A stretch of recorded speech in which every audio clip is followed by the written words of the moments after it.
¿Qué tal amigos? Te saluda Edelvid Alonso Soldevilla, yo internista, y en esta oportunidad te traigo otro tema sobre medicina. Acompáñame.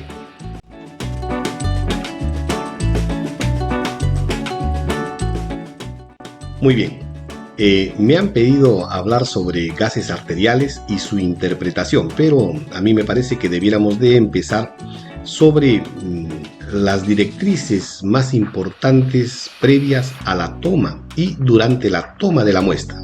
Por eso es el que gases arteriales vamos a hacer su interpretación en los próximos capítulos. ¿De dónde estoy rescatando la guía de la Sociedad Española de Neumología y Cirugía de Tórax, que está libre para poderlo descargar?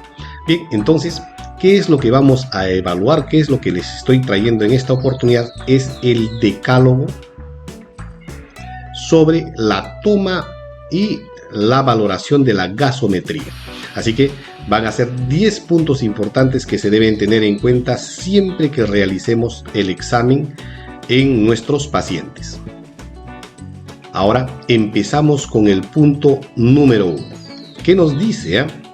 Que debemos informar al paciente sobre el procedimiento que se debe de realizar.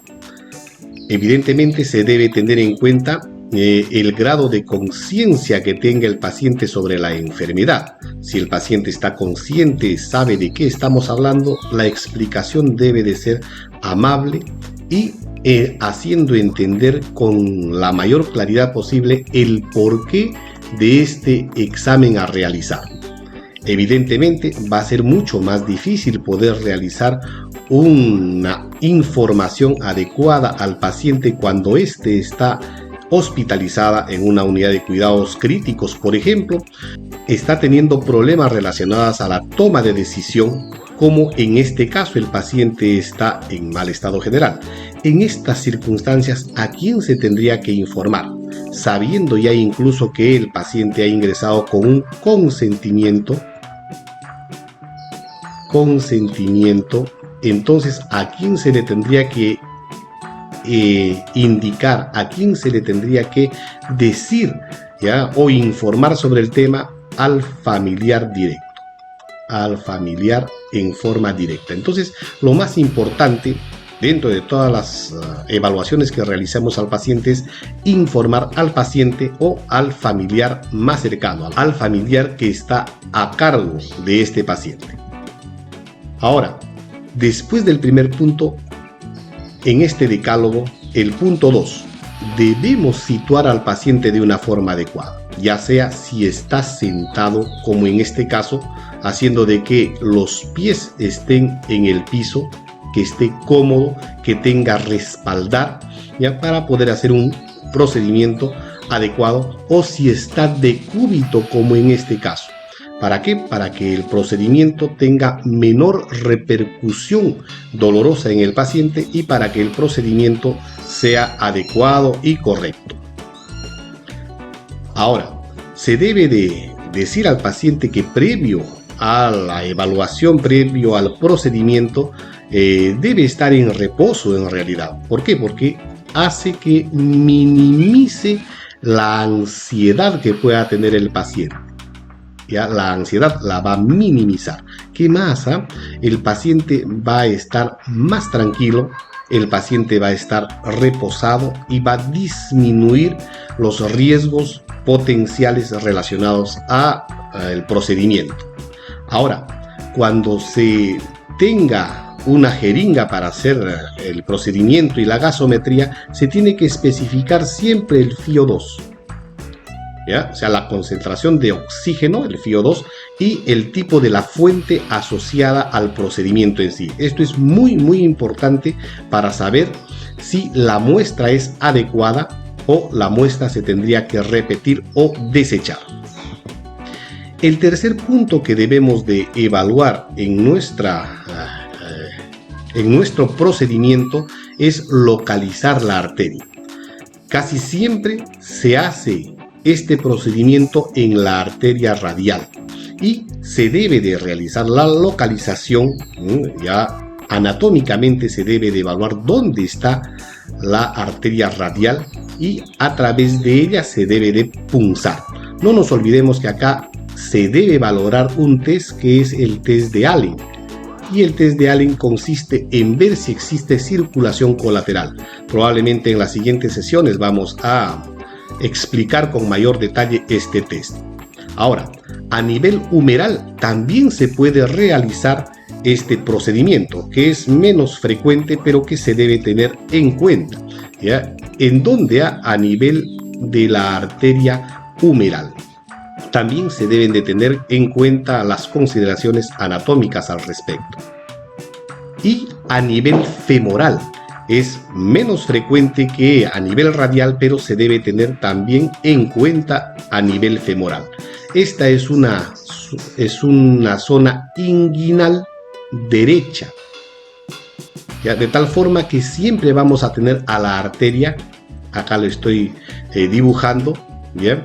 Lo estoy dibujando acá, de tal forma que esta arteria va a ser la arteria femoral y debemos de conocer también las consideraciones anatómicas para que se pueda realizar la muestra y se pueda sacar la muestra de estas arterias radial, humeral y femoral, tal como estamos comentando. ¿Qué más de este decálogo? El punto 4. ¿Qué se tiene que hacer?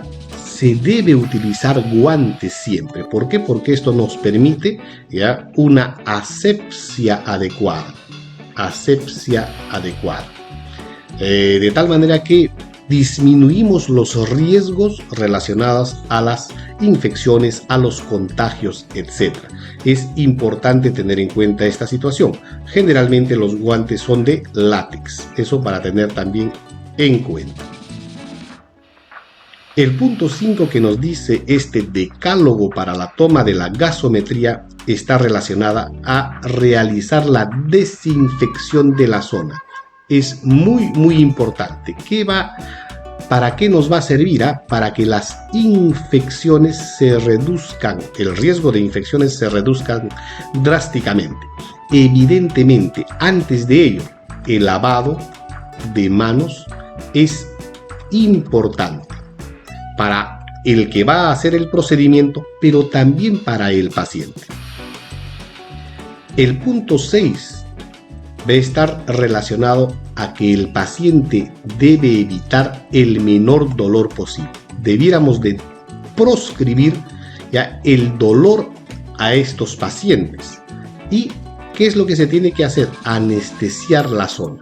Muchas de las veces evitamos o no tomamos en cuenta la presencia del dolor del paciente, de tal forma que obviamos este paso, pero se debe tener en cuenta que el paciente sí suele tener dolor y el dolor suele condicionar disturbios catecolaminérgicos, por ejemplo, y que pueden ir en desmedro de su salud. ¿Qué más?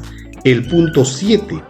El punto 7 es determinar la arteria, tal como ya habíamos dicho, determinar la arteria y, dependiendo de ello, definir el ángulo que cuando es a nivel radial debe de ser con un ángulo de 45 grados el ingreso del bisel hacia arriba para que pueda retirarse la sangre, ¿ya?, en la jeringa.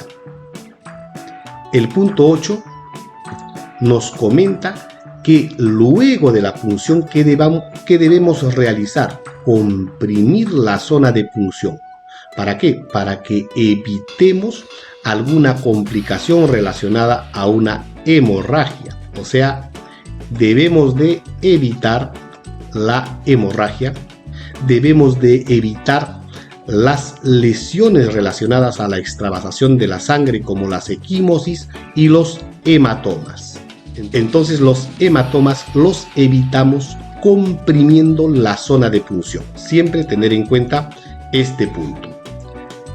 El punto 9 del decálogo de la toma adecuada de una gasometría está relacionada a eliminar las burbujas. ¿Por qué? Porque nos van a dar datos falseados, de tal forma que no nos serviría el AGA que tomamos. Entonces, si nosotros eliminamos las burbujas, vamos a tener una mejor valoración, ¿ya? Y los datos van a ser certeros, correctos, adecuados. Y el punto 10, que es el último punto de este decálogo, analizarlo inmediatamente. Esto para tener siempre en cuenta, sobre todo los internos, los residentes, ¿ya? Enfermería, en las áreas críticas, se debe de analizar inmediatamente. ¿Para qué? Para que tengamos los datos gasométricos dentro del tiempo correspondiente y que no exista una distorsión. O si tuviésemos algún inconveniente desde el punto de vista temporal, guardar en hielo triturado, pero que no debe sobrepasar los 15 minutos. Bueno, es importante tener en cuenta esta situación. ¿Por qué? Porque evitamos los sesgos relacionados al tiempo. O sea, si yo he tomado bien una muestra, no puede ser posible que esta muestra se malogre cuando tardamos mucho tiempo en analizar esta muestra. Bien, amigos, entonces no se debe olvidar que una gasometría dolorosa es una gasometría con resultados erróneos muchas de las veces. Tenemos que evitar esta circunstancia con todos nuestros pacientes. Con esto terminamos esta primera parte de gasometría hablando sobre el decálogo, o sea, los 10 puntos más importantes que se debe tomar en cuenta para realizar una buena gasometría. Esto sería todo, nos vemos en el próximo vídeo y tengan un grandioso día. Muchas gracias.